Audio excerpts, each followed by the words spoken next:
Everyone, welcome back to chemistry tactics. Last class में हमने stereo chemistry में देखा था कि ऑप्टिकल रोटेशन क्या होती है।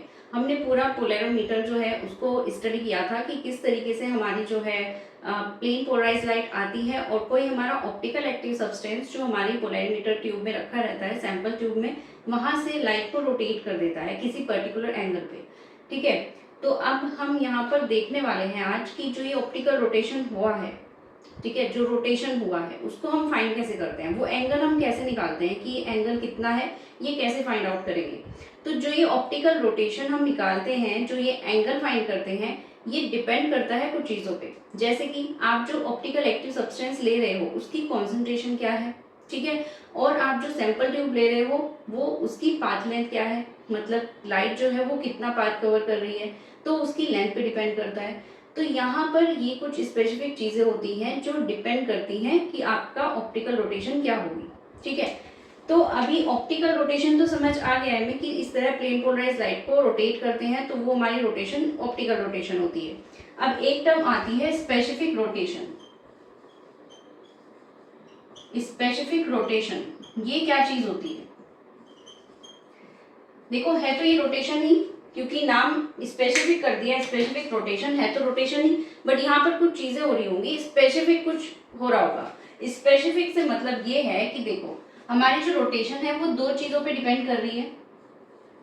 डिपेंड तो और भी चीजों पे करती है, जैसे कि टेम्परेचर क्या होगा, सोलवेंट कैसा ले रहे हो आप, तो डिपेंड तो उस पर भी करती है, लेकिन हम मान रहे हैं कि कॉन्सेंट्रेशन एंड पाथ लेंथ दो ऐसी चीज हैं जिन पे मोस्टली डिपेंड करती है हमारी ऑप्टिकल रोटेशन। ठीक है, पर्टिकुलरली दीज टू थिंग्स, इन चीज पे हमारी डिपेंड करती है आपकी रोटेशन क्या होगी।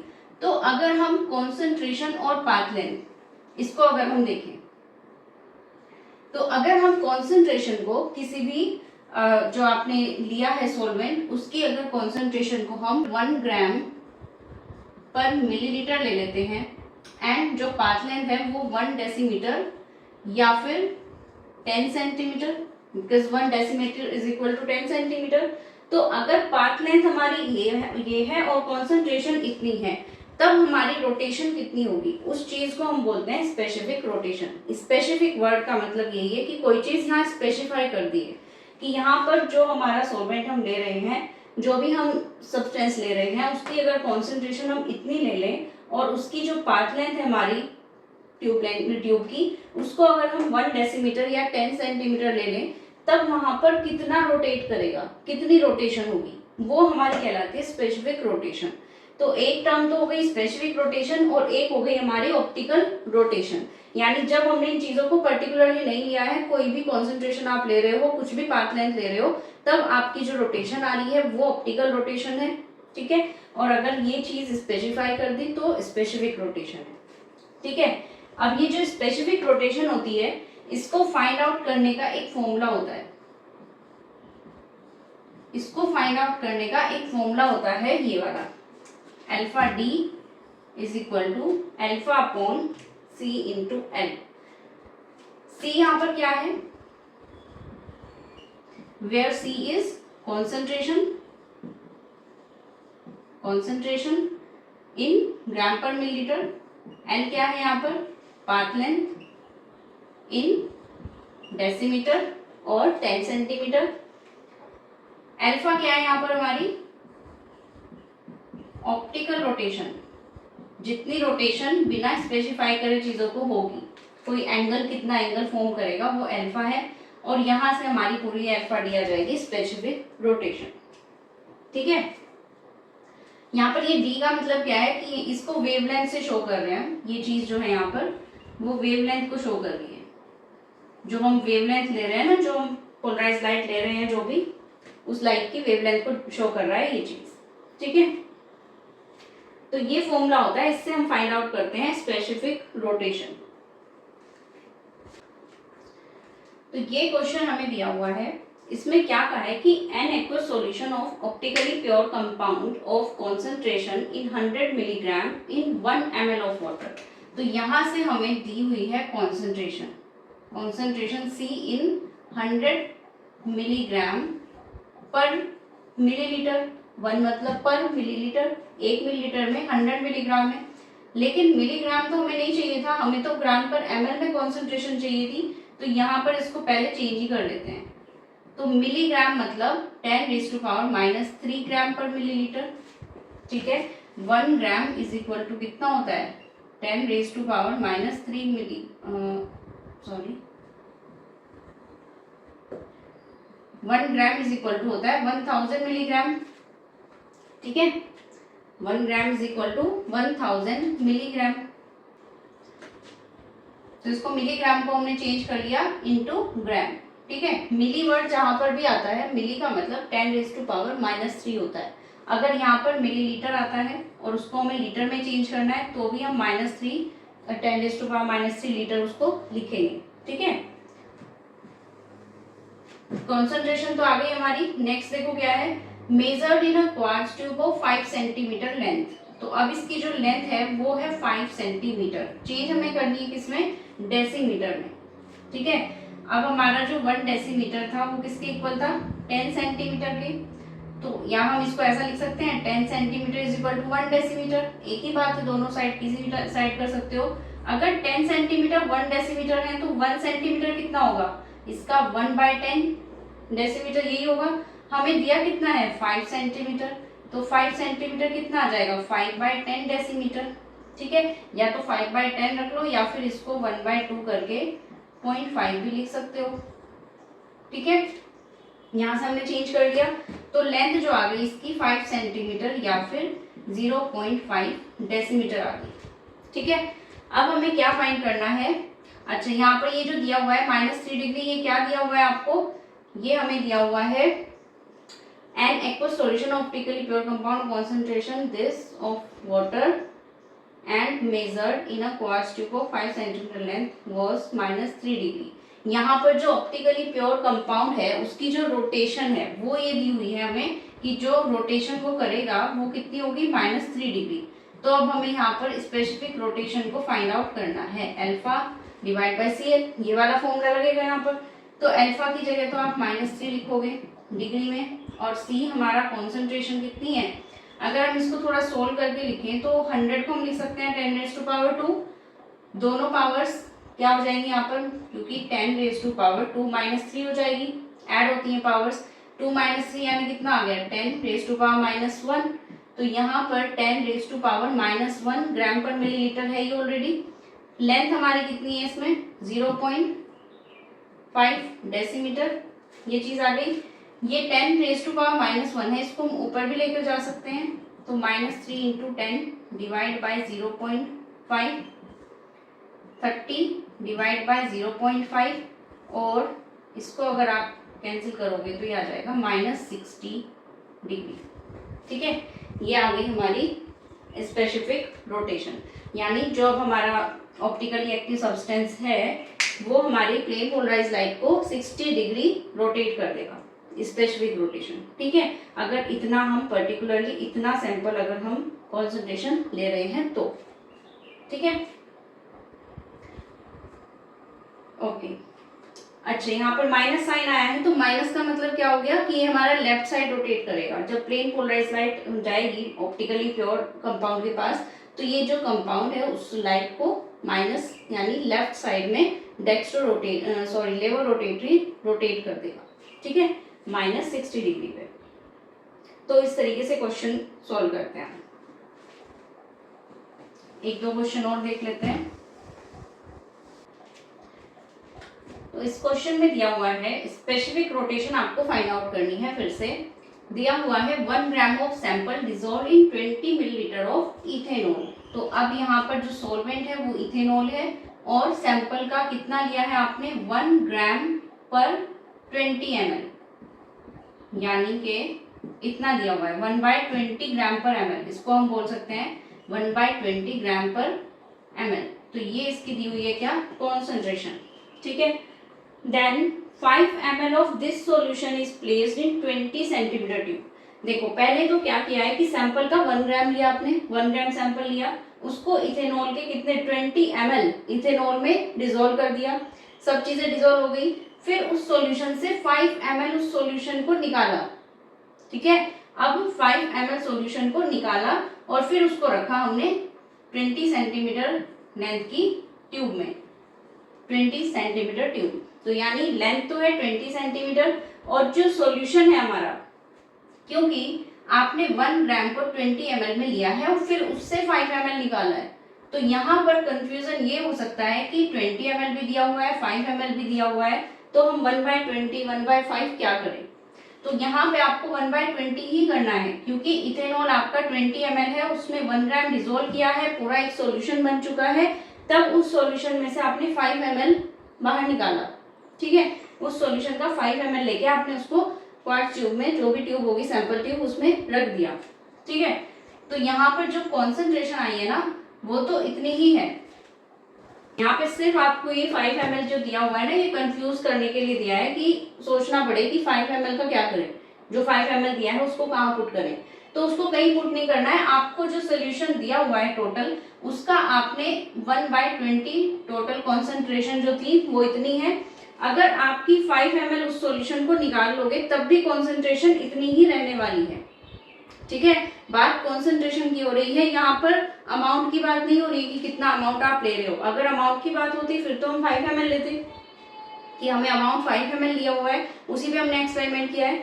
बट हम यहाँ पर बात किसकी कर रहे हैं, कॉन्सेंट्रेशन की। तो कोई भी अगर हमारा सॉल्यूशन है उसमें चाहे आप उसका 100 ml ले लो, चाहे उसका 2 ml ले लो, कॉन्सेंट्रेशन तो उसमें सेम ही रहने वाली है। ठीक है, कॉन्सेंट्रेशन पे कोई फर्क नहीं पड़ता है, चाहे अमाउंट ज्यादा हो चाहे कम हो, कॉन्सेंट्रेशन जितनी है वो उतनी रहेगी। तो आप इसका 5 ml ले लो, चाहे 10 ml ले लो, कितने भी ml ले लोगे, कॉन्सेंट्रेशन पे फर्क नहीं पड़ेगा। तो कॉन्सेंट्रेशन तो 1/20 ग्राम पर ml ही रहनी है। ठीक है, तो अल्फा डी अब हम निकाल देते हैं, इसकी स्पेसिफिक रोटेशन क्या आएगी। अल्फा की वैल्यू क्या दी है, देखो 1.25 काउंटर क्लॉकवाइज। ये वर्ड भी ध्यान रखना है, काउंटर क्लॉकवाइज। काउंटर क्लॉकवाइज मतलब होता है एंटी क्लॉकवाइज। एंटी क्लॉकवाइज मतलब लेफ्ट साइड यानी नेगेटिव साइन। तो यहाँ माइनस का लेना पड़ेगा। ये ऑप्शन में दोनों मिलेंगे आपको, पॉजिटिव वाला भी और नेगेटिव वाला भी। तो आपको ये ध्यान रखना होगा कि नेगेटिव है तो नेगेटिव लगाना है यहाँ पर। ठीक है, कॉन्सेंट्रेशन दी हुई है 1/20 ग्राम पर ml इंटू लेंथ दी हुई है 20 सेंटीमीटर। इसको फिर से चेंज कर देते हैं, 1 decimetre is equal to 10 centimetre था, 10 centimetre is equal to 1 decimetre. 1 centimetre कितना हो जाएगा, 1/10 डेसीमीटर, और 20 सेंटीमीटर कितना हो जाएगा, 20/10 डेसीमीटर यानी 2 डेसीमीटर। तो इसको हम 2 लिख सकते हैं, इसको कैंसिल कर दो, 1/10 आएगा और फिर 1/10 ऊपर जाएगा तो ये 1.25 इंटू 10 हो जाएगा, यानी कि 12.5 हो जाएगा माइनस का। ठीक है, माइनस का 12.5 आएगी आपकी स्पेसिफिक रोटेशन और डिग्री में आएगी। ठीक है, तो इस तरीके से क्वेश्चन करते हैं। अब ऑप्शन में आपको यहाँ पर ये वाला ऑप्शन भी मिलेगा।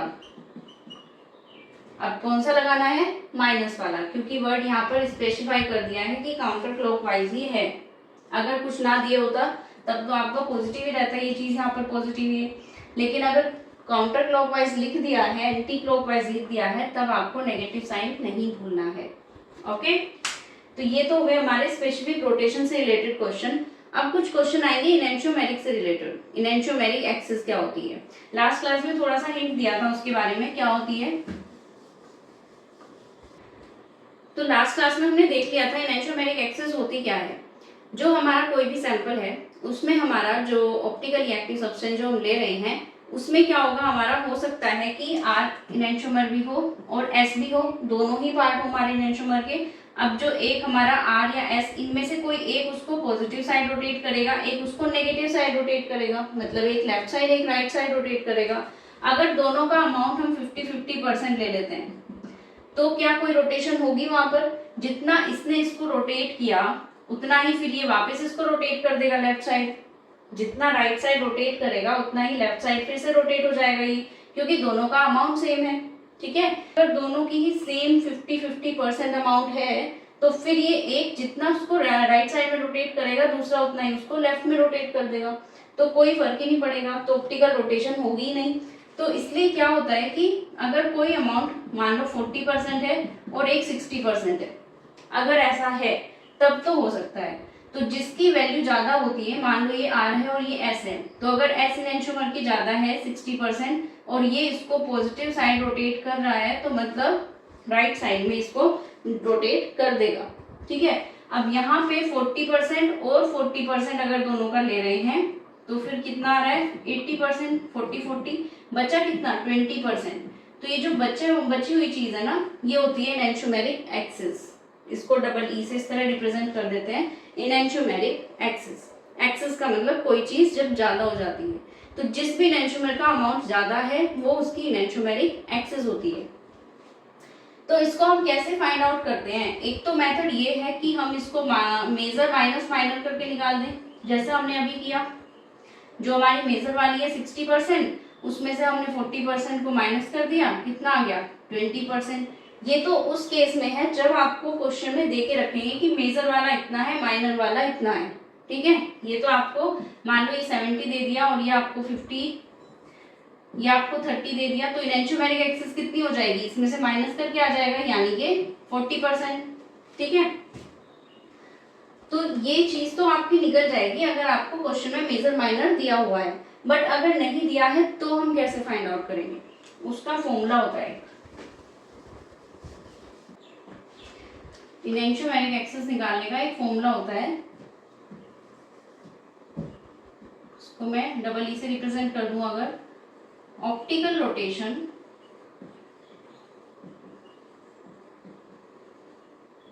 Divide by specific rotation into 100। ठीक है, क्योंकि परसेंटेज में निकालते हैं इसको। तो एनेंशियोमेरिक एक्सिस क्या हुई, optical rotation divide by specific rotation, जितना उसको ऑप्टिकली रोटेट कर पा रहे हैं एक तो वो, और एक जब हम कुछ पर्टिकुलर कॉन्सेंट्रेशन या लेंथ लेके स्पेसिफिक रोटेशन फाइंड आउट कर ले, जैसे अभी हमने किया था। अगर स्पेसिफिक रोटेशन निकाल के दोनों चीजों को हम ऐसे करके फॉर्मूला में पुट करके एनेंशियोमेरिक एक्सिस निकाल सकते हैं। इसको हम ऑप्टिकल प्योरिटी भी बोलते हैं। ऑप्टिकल एक्टिविटी अलग चीज है, ये है ऑप्टिकल प्योरिटी। ठीक है, तो इस फॉर्मूले से हम इसको निकाल सकते हैं। एक और फॉर्मूला होता है जिसकी हेल्प से हम एनेंशियोमेरिक एक्सिस निकाल पाते हैं, क्योंकि हमें जरूरी नहीं कि क्वेश्चन में ऑप्टिकल और स्पेसिफिक रोटेशन दोनों दी हो। ठीक है, तो उसके लिए हम क्या करते हैं, एक और फॉर्मूला यूज करते हैं,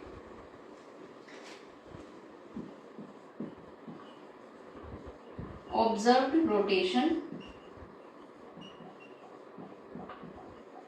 डिवाइड बाय एक्चुअल रोटेशन। है तो यही फॉर्मूला, इसको हमने बस थोड़ा सा सिंपलेस्ट फॉर्म में लिख दिया कि एक्चुअल में जो हमारी ऑप्टिकल रोटेशन है ये कौन से वाली है, जो हमें ऑब्जर्व होती है, जो हम देखते हैं कि कितना अल्फा कितना एंगल वहां पर बन रहा है, वो तो हमारी ये ऑब्जर्व रोटेशन होती है। पर अगर हम कुछ फिक्स कर देते हैं, स्पेसिफाई कर देते हैं, तब स्पेसिफिक रोटेशन एक्चुअल में कितनी आएगी, वो एक्चुअल रोटेशन हो गई। ठीक है, तो जो ऑब्जर्व रोटेशन होती है हमारी, वो किस चीज की होती है, मिक्सचर की, क्योंकि जो दो हमारे ऑप्टिकली एक्टिव सब्सटेंस दिए हुए हैं उनमें R एंड S दोनों होंगे, दोनों एनेंशियोमर्स हो सकते हैं, तो ये तो मिक्सचर की है जब मिक्सचर होगा। एक्चुअल रोटेशन किसकी होती है, जो हमारा एक प्योर कंपाउंड होता है, उसमें R और S का मतलब नहीं, या तो पूरा एक R ही है, या तो राइट साइड में रोटेट करेगा या फिर लेफ्ट साइड में रोटेट करेगा, ऐसा कुछ नहीं है कि वहां पर दोनों चीजें हो। तो ये तो हमारे प्योर कंपाउंड के लिए आती है एक्चुअल रोटेशन, कि अगर हम RS ना लें तब उसकी कितनी रोटेशन होगी, एक्चुअल रोटेशन है। ऑब्जर्व रोटेशन मतलब जब आपका मिक्सचर दिया हो, यानी उसमें कोई अमाउंट दिया हो R का और S दोनों का, तब हमारा किस साइड रोटेट करेगा, वो डिपेंड किस पे करेगा, एनेंशियोमेरिक, वो किस पे डिपेंड करेगा, जिसका अमाउंट ज्यादा होगा। तो ये इस तरीके से क्वेश्चन करते हैं, क्वेश्चन से समझ आ जाएगा कि ये फॉर्मूले किस तरह यूज होंगे। ठीक है, तो इस क्वेश्चन में क्या दिया हुआ है, calculate the optical rotation. Optical rotation तो फाइंड करनी है, स्पेसिफिक रोटेशन गिवन है, percentage of DNL isomer is given 90 and 10%। ठीक है, देखो फॉर्मूला तो वही लगेगा, एनेंशियोमेरिक एक्सिस का optical rotation divide by specific rotation into 100।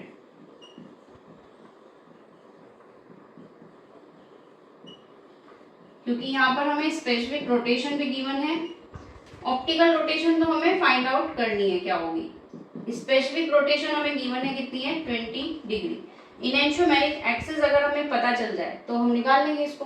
तो इनेंशियोमेरिक एक्सिस क्या होती है, देखो इनेंशियोमेरिक एक्सिस क्या होती है, अगर हम ये फॉर्मूला तो यूज करते ही हैं, एक और फॉर्मूला हमने देखा था जब हमारे पास दोनों दिए हों डी एंड एल आइसोमर, यानी जो राइट साइड रोटेट करेगा वो भी दिया हुआ है, लेफ्ट साइड रोटेट करेगा वो भी दिया हुआ है, यानी ये तो हमारा प्लस है ये माइनस है, ये राइट साइड रोटेट करेगा तो ये वाली कितनी वैल्यू दी हुई है, मेजर वैल्यू माइनस जो हमारी माइनर, मेजर माइनस माइनर, यही तो करते हैं। तो 90 में से 10 माइनस कर दो 80% आ जाएगा। इनेंशियोमेरिक एक्सिस परसेंटेज में ही होती है हमारी, तो हम यहाँ इनेंशियोमेरिक एक्सिस की जगह रख देंगे 80 is equal to optical rotation हमें फाइंड आउट करनी है, डिवाइड बाय 20 डिग्री इंटू 100, इसको कैंसिल कर दो 5 टाइम्स। ऑप्टिकल रोटेशन कितनी आ गई, इस 5 को डिवाइड में ले आएंगे नीचे, 80 के नीचे 80 डिवाइड बाय 5 16 डिग्री, ठीक है, ये आ जाएगा 16 डिग्री। तो ये वाली किसकी वैल्यू आई है, अल्फा की, optical rotation, specific rotation alpha D वो दी हुई थी, ठीक है। इस तरीके से क्वेश्चन करने होते हैं। तो ये दोनों ही फॉर्मूले इंपॉर्टेंट है, ये वाला तो बहुत इंपॉर्टेंट है, ये हर चीज में यूज होता है। अगर हमें कहीं पे इनेंशियोमेरिक एक्सिस ऑलरेडी गिवन है, ठीक है, और हमें बताना है कि मेजर आइसोमर बताओ कितना होगा, तो उसकी जो वैल्यू आती है ना वो ये आती है, enantiomeric excess plus 100 divide by 2, और अगर माइनर निकालना हुआ तो enantiomeric excess minus 100 divide by 2, sorry 100, यहाँ तो प्लस में तो फर्क नहीं पड़ेगा, लेकिन यहाँ पर आपको माइनस करने में प्रॉब्लम आएगी, क्योंकि 100 से नीचे ही होगी इनेंशियोमेरिक एक्सिस कुछ भी, तो ये आएगा, ठीक है, इसको भी इधर ही लिख लो। 100 में प्लस कर दोगे इनेंशियोमेरिक एक्सिस, डिवाइड बाय 2 कर दोगे तो मेजर आ जाएगा, 100 में इनेंशियोमेरिक एक्सिस माइनस करके डिवाइड बाय 2 कर दोगे तो माइनर आ जाएगा। जैसे हमारा यहाँ पर आया था 80%, तो अगर हमारा 80 आया था तो हमें अगर मेजर निकालना हुआ तो हमारा 90 आना चाहिए। तो देखते हैं इसको कैसे आएगा, 100 प्लस इनेंशियोमेरिक एक्सिस कितनी है 80 डिवाइड बाय 2, तो 180 बाय 2 कितना आ गया 90 डिग्री, और वही हमारा वहां पर है। इसी तरह 100 माइनस 80 करोगे 20 बाय 2 10 आ जाएगा, ठीक है। तो ये फॉर्मूले हैं जो इम्पोर्टेंट है। एक दो क्वेश्चन और कर लेते हैं। देखो ये क्वेश्चन दिया हुआ है, an optically active compound enriched with R enantiomer, ये प्रीवियस ईयर में आया हुआ क्वेश्चन है, बहुत इंपॉर्टेंट क्वेश्चन है, इस तरह के क्वेश्चन ही आते हैं एग्जाम में, ठीक है। आर इनेंशियोमर को इन्होंने ये कह दिया कि वो ज्यादा अमाउंट में है और उसकी जो स्पेसिफिक रोटेशन की वैल्यू है वो 90 डिग्री है, ठीक है, 60% दी हुई है इनेंशियोमेरिक एक्सिस। तो हमें यहाँ से जो चीजें पता चल रही हैं पहले हम वो लिख लेते हैं, क्योंकि इनेंशियोमेरिक एक्सिस का फॉर्मूला तो हमें चाहिएगा, कितनी, observe rotation divide by actual rotation into 100, formula तो चाहिएगा हमें, ठीक है। अच्छा हम इसमें ये वाला फॉर्मूला ही लगा रहे हैं, वो नहीं लगा रहे, optical rotation divide by specific rotation, क्यों नहीं लगा रहे हैं, क्योंकि हमें यहाँ पर ना दो चीजें दी हुई हैं, तो हमारी ऑब्जर्व वाली कुछ है और एक्चुअल में है वो कुछ और होने वाली है, तो ये फॉर्मूला हम यहाँ पर यूज करेंगे, क्योंकि हमें यहाँ पर स्पेसिफिक रोटेशन दी है, सिर्फ ऑप्टिकल रोटेशन तो दी नहीं है। ये वाला फॉर्मूला हम यहाँ पर यूज करेंगे। तो देखो इसमें ऑब्जर्व रोटेशन और एक्चुअल रोटेशन बतानी है। ऑब्जर्व रोटेशन किसकी थी हमारी, जो मिक्सचर होता है, और ये वाली किसकी होती है, जो हमारा प्योर इनेंशियोमर होता है, ठीक है। अब हमारा यहाँ पर क्या दिया हुआ है, देखो जो कंपाउंड है हमारा ऑप्टिकली एक्टिव कंपाउंड, उसमें आर इनेंशियोमर जो है ना वो ज्यादा है, यानी कि आर इनेंशियोमर और एस इनेंशियोमर दोनों अगर हो सकते हैं तो आर वाला जो है वो ज्यादा है, ठीक है। अब आर ज्यादा है इसका मतलब ये नहीं कि वो राइट साइड में रोटेट करेगा, पहले ही बताया था कि राइट साइड में या लेफ्ट साइड में रोटेट करने का आर एस से कोई मतलब नहीं होता है, वो तो हमारा आर भी लेफ्ट साइड में भी कर सकता है, आर में भी राइट साइड में भी कर सकता है, ठीक है, तो उसका उससे कोई मतलब नहीं है। अभी यहाँ पर दिया हुआ है +90, तो इससे हमें पता चलेगा, इस वाले प्लस वाली वैल्यू से पता चलता है कि एक्चुअल में इसको राइट साइड में रोटेट करेगा। आर का यहाँ पे उससे मतलब नहीं है, एस होता तब भी प्लस आता तो भी कोई वो राइट साइड में ही करता। तो यहाँ पर हमें ये पता चल रहा है कि हमारा जो आर एनेंटियोमर की जो अमाउंट है वो ज्यादा है उस एक्टिव सब्सटेंस में, ऑप्टिकली एक्टिव सब्सटेंस में, तो उसकी जो रोटेशन आ रही है वो 90 डिग्री आ रही है। तो ये कौन से वाली रोटेशन आ रही है, ये तो हमें ऑब्जर्व हो रही है वो वाली रोटेशन है, प्योर वाले की तो है नहीं, क्योंकि आर हमारा ज्यादा बोला है, ये नहीं कहा है कि सिर्फ आर है। ये वर्ड ध्यान रखने हैं, इनको ना पढ़ने से ही समझ आता है सब कुछ। इस तरह के क्वेश्चंस में ना आप उसको अगर पढ़ोगे ना ध्यान से तो ही समझ आएगा, देखने में कुछ लगेगा कि दिया कुछ है और कर दोगे कुछ और। अब अल्फा डी यहाँ दिया हुआ है, इसका मतलब क्या है, इसको मानोगे आप स्पेसिफिक रोटेशन है, लेकिन ऐसा नहीं है, यहाँ पर ये स्पेसिफिक रोटेशन नहीं है, ठीक है, क्योंकि आर एनेंटियोमर जो है ना वो ज्यादा अमाउंट में दिया है, मतलब थोड़ा बहुत तो एस भी होगा वहां पर, यानी कि मिक्सचर तो है। तो यानी ये जो वैल्यू है हमारी एनेंटियोमर एक्सिस की जगह 60 और ऑब्जर्व वैल्यू जो है वो 90 डिग्री है इस बार, ठीक है। ये जो एक्चुअल रोटेशन है ये हमारी अब आने वाली है, कैसे आएगी देखो, actual rotation is equal to 90 into 100 divide by 60, इसको कैंसिल कर देंगे, सॉल्व करके आ जाएगा 150 डिग्री, ठीक है।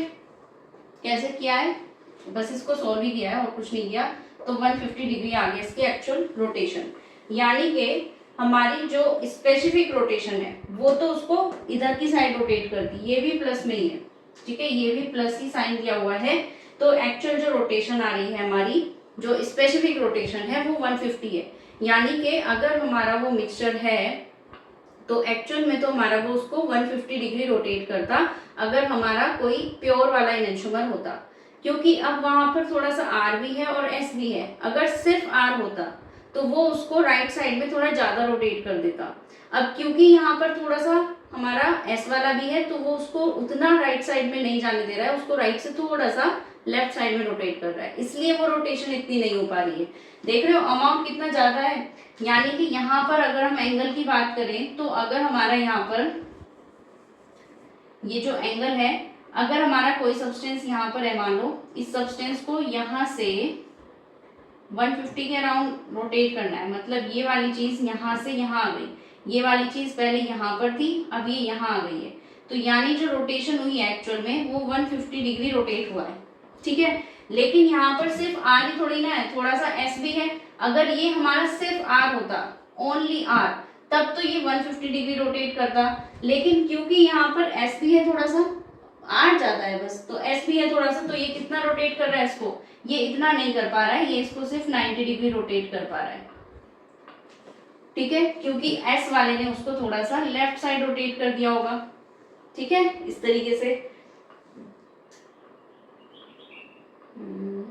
इसमें राइट लेफ्ट में थोड़ा कंफ्यूजन हो गया है, दोबारा बना लेते हैं। देखो इधर से हम मान रहे हैं कि ये वाला सैंपल हमारा इधर की साइड था और इसको इन्होंने 150 डिग्री रोटेट कर दिया यहाँ से, ठीक है, लेकिन एक्चुअल में हुआ कितना है, 90 डिग्री रोटेट हुआ है सिर्फ, क्योंकि एस वाले ने उसको थोड़ा सा लेफ्ट साइड में भी रोटेट कर दिया होगा, तो आर ने तो इतना रोटेट किया है, एस ने उसको इतना रोटेट कर दिया, यानी 150 माइनस 90 कितना 60, तो उसने उसको 60 डिग्री थोड़ा फिर से इधर कर दिया, तो एक्चुअल जो रोटेशन हमें ऑब्जर्व हुई है वो सिर्फ 90 डिग्री हुई है। अगर वहां पर एस ना होता तब आर उसको और ज्यादा राइट में लेके चला जाता और तब हमें ऑब्जर्व कितनी होती 150, तब जो स्पेसिफिक रोटेशन होती, एक्चुअल रोटेशन वो 150 डिग्री होती। तो यहाँ तक तो हमने ये वाला पार्ट खत्म किया है। अब आगे दिया हुआ है, देखो क्या, अब अगर alpha D value of sample is 135 degree, अब हमने ये मान लिया कि 135 डिग्री जो है वो अल्फा डी की वैल्यू है। अब कोई दूसरा सैंपल हम ले रहे हैं, अब इसी सैंपल की बात कर रहे हैं हम, लेकिन अब जो एक्चुअल रोटेशन आई है अब वो -135 डिग्री आई है, दैट मीन्स कि यहाँ पर अब ये वाली किसकी दी होगी, एस की, क्योंकि आर वाले की तो प्लस थी। अब हमने मान लिया कि एस वाले को हमने ज्यादा ले लिया होगा, तभी तो ये माइनस आया है 135, ठीक है। तो अब दूसरे वाले के लिए एनेंटियोमेरिक एक्सिस आपको फाइंड आउट करनी है पहले, तो ऑब्जर्व रोटेशन तो कितनी है, देखो एक्चुअल रोटेशन तो अब भी इतनी है जो आपने 150 निकाली है प्लस में, लेकिन ये प्लस किसकी है, आर वाले की है। बात किसकी करनी है, एस वाले की, क्योंकि ये माइनस एस का है। यहाँ पर जो रेशो आता है ना ये एनेंटियोमेरिक एक्सिस का, वो पॉजिटिव ही आना चाहिए, है ना। तो इसलिए इसको अगर माइनस प्लस 150 आर के लिए है तो माइनस 150 किसके लिए होगा, एस के लिए होगा। अगर ये आर ना होता एस होता तो ये कहाँ करता, लेफ्ट साइड में रोटेट करता। बस डिफरेंस किसका है, एस का, सिर्फ ये लेफ्ट साइड में रोटेट कर देता उसको, तो बात तो वही होती फिर भी। तो इसको हम माइनस 150 ले रहे हैं एस के लिए, ठीक है। इसकी जो ऑब्जर्व रोटेशन है वो कितनी है, माइनस 135 इंटू 100। समझ में आया कैसे हुआ। यहाँ पर ये चीज पॉजिटिव होनी चाहिए, अगर ये एस के लिए है तो ये भी हमें एस का ही लेना पड़ेगा, ठीक है। माइनस साइन कैंसिल हुआ, इसको हमने सॉल्व किया तो आया 90%। तो अब जो एनेंटियोमेरिक एक्सिस आई है वो कितनी आई है, 90%, ठीक है। 90% में हमारा कितना होगा, आर और एस कितना कितना होगा, 45% और ये भी 45%, ठीक है। लेकिन बाकी का जो 10% है, बाकी का जो 10% भी तो है ना, टोटल तो 100 होता है ना हमारा, बाकी का जो 10% है उसमें भी क्या होने वाला है हमारा, जो 5% है हमारा। अच्छा एक चीज और है, ऐसा नहीं है, ये वाला हमारा रेजिनिक मिक्सचर थोड़ी ना है। 90% तो एनेंटियोमेरिक एक्सिस है। एनेंटियोमेरिक एक्सिस का मतलब ये हुआ कि यहाँ पर जो हमारा हमने बताया था आर एनेंटियोमर ज्यादा है, तो यहाँ पर कौन सा ज्यादा है, एस वाला ज्यादा है। ये तो सिर्फ इसकी बात हो रही थी आर ज्यादा है, लेकिन इसकी बात कर रहे हैं हम तो ये वाला कौन सा ज्यादा हुआ इस वाली रोटेशन में, एस ज्यादा हुआ। यानी ये जो 90% है ये एस है, ठीक है, ये एस है। बाकी का जो 10% बचा हुआ है, 90 पूरा 100 होने में 10% जो बचा हुआ है, इसमें दोनों चीजें आएंगी, 5%, ये एस भी होगा और आर भी होगा बचा हुआ, ठीक है। अब टोटल एस कितना हो गया, देखो 90 प्लस 5 95, तो 95 तो एस हो गया और 5% आर हो गया। रेशो किसका बताना है, आर और एस का। आर है 5 और ये है 95, तो जब इसको सॉल्व कर देंगे तो ये आ जाएगा 1:90, ठीक है। ऐसे होता है क्वेश्चन। बहुत कंफ्यूजन हो गया होगा, आई नो कि समझ में शायद आया भी होगा शायद नहीं भी आया होगा, तो एक बार फिर से देख लेते हैं इसको। इम्पोर्टेंट क्वेश्चन है, इसी तरह के क्वेश्चंस आते हैं तो इसलिए इम्पोर्टेंट जरूर पढ़ना है। एन ऑप्टिकली एक्टिव सब्सटेंस, पहली बात तो इन्होंने ये कहा कि जो आर एनेंटियोमर है वो हमारा ज्यादा अमाउंट में दिया हुआ है, ठीक है, ज्यादा अमाउंट में दिया हुआ है। उसकी जो रोटेशन है वो रोटेशन हमें दी हुई है कि 90 डिग्री आई है। पर अगर वहां पर एस ना होता, आर ज्यादा अमाउंट में है लेकिन एस भी है वहां पे थोड़ा बहुत, इस लाइन का मतलब ये है, ठीक है, तो वहां पर थोड़ा बहुत एस भी है। अगर वहां पर एस ना होता तब हमारी कितनी रोटेशन आती, ये फॉर्मूले से हमने निकाली, ये आती 150, ठीक है। अगर ये एक्चुअल में हमारा प्योर होता, क्योंकि एक्चुअल रोटेशन होती है प्योर वाले की, अगर ये सिर्फ प्योर वाला होता, आर ही आर होता, तब उसकी रोटेशन सिर्फ 150 आती, क्योंकि अब उसमें एस भी है तो वो थोड़ा सा उसको लेफ्ट साइड में भी रोटेट कर देगा, जिस वजह से उसकी रोटेशन हमें 90 डिग्री शो हो रही है, ठीक है। अब क्योंकि ये बात तो आर के लिए है, तो जितना अमाउंट आर का है, जितना प्लस 150 आर है, अगर ये एस होता, अगर एस वाला ज्यादा होता, तब ये वाली वैल्यू किसके लिए आती, एस के लिए आती। बस क्या फर्क पड़ता कि ये वाला हमारा माइनस आ जाता। अगर आर वाले ने राइट साइड में रोटेट किया है तो श्योरली एस वाले ने लेफ्ट साइड में रोटेट किया होगा, ठीक है। अगर ये चीज यहाँ एस होती और ये प्लस होता, तब हमारा जो आर होता वो नेगेटिव आता। अगर यहाँ पे एस को कहते कि ये एनेंटियोमर जो है इसकी जगह एस होता और ये चीज अगर हमारी प्लस में ही होती, ठीक है, तो ये जो हमारा आया है ये किसके लिए आता, एस के लिए। फिर हमारी जो ऑब्जर्व रोटेशन वो होती, तो दूसरी रोटेशन जो है आर की वो किस साइड आती, नेगेटिव साइड। तो आर का एस का नेगेटिव पॉजिटिव से कोई मतलब नहीं है, ये डिफरेंट चीज है। फिलहाल हमें यहाँ पर एस दिया हुआ था और यहाँ पर आर दिया हुआ था, ठीक है। तो ये चीज तो हमने निकाली पहली लाइन से। दूसरा हमें फिर दिया हुआ है कि सैंपल की जो फिर से रोटेशन हमने देखी तो कितनी आ रही है, -135 आ रही है, यानी कि अब जो है एस ने उसको लेफ्ट साइड में रोटेट कर दिया। तो ये एस कैसे आया है, क्योंकि आर ने हमारा प्लस में रोटेट किया है तो एस वाले ने नेगेटिव में किया होगा, इसलिए ये एस आया है। अब क्योंकि यहाँ पर दोनों चीजें नेगेटिव अगर हो जाएं तभी ये चीज पॉजिटिव आ सकती है, वरना तो अगर इसको आपने नेगेटिव ले लिया और इसको प्लस ले लिया तो इलेक्ट्रोमैग्नेटिक एक्सिस नेगेटिव आएगी। क्या ऐसा पॉसिबल है? बिल्कुल पॉसिबल नहीं है। इलेक्ट्रोमैग्नेटिक एक्सिस हमेशा पॉजिटिव ही होती है। तो इसको हमें कैसे लेना पड़ेगा, नेगेटिव लेना पड़ेगा, ठीक है। अब क्योंकि हमने नेगेटिव लिया है, नेगेटिव किसके लिए आया है, एस के लिए, तो अब यहाँ पर जो एस अमाउंट है वो ज्यादा होगा। तो ये जो इलेक्ट्रोमैग्नेटिक एक्सिस है, यानी कि जो एक्सिस वाली चीज है वो एस है और एस ज्यादा आया है, बचा हुआ 10% जो है ये होता है रेजिमिक मिक्सचर। रेजिमिक मिक्सचर मतलब, रेजिमिक मतलब जिसमें दोनों हो, 50-50% दोनों हो। तो ये 5%, ये भी 5%, इक्वल अमाउंट है दोनों का। तो इनको हमने देखा टोटल कितना हो गया 95, तो 5 × 95 इसको हम कर देंगे रेशो को 1:19 आ जाएगा, ठीक है। आई होप आपकी समझ में आया हो ये वाला क्वेश्चन। अगर नहीं आया है एक बार फिर से इसको पढ़ना, और अगर समझ फिर भी नहीं आए तो कमेंट करके बताना, I will try to make you understand. तो अभी तो इतना ही करते हैं, नेक्स्ट क्लास में मिलते हैं। Thanks for watching and keep learning.